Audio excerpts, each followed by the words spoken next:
There are different ways to deal with the seasons. First of all, you have to accept what the seasons are, and then you can make choices about, let's say, do I want to make so much money during the spring, summer, fall, so that during the winter, when it's low season, revenues dropped, I can weather it out because I saved money in the previous seasons?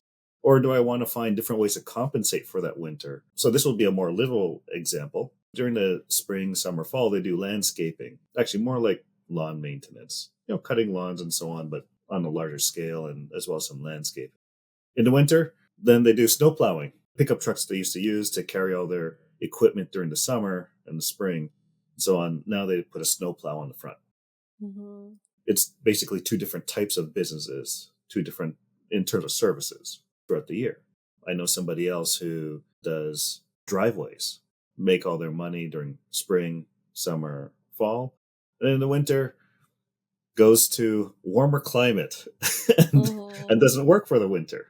Then as long as the business makes enough money while it's operating, and then saves a certain amount of money, then spends a certain amount during the winter when there is no revenue. I've seen other businesses where, okay, their slow season is during, let's say, December, January, February.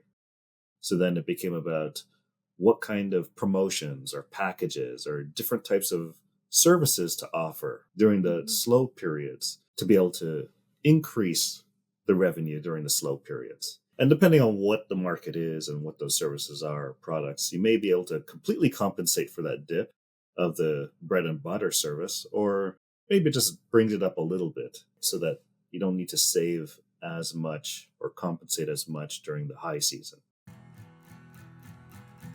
You can watch more video clips on YouTube or listen to the whole episode on Spotify, Apple Podcasts, and YouTube.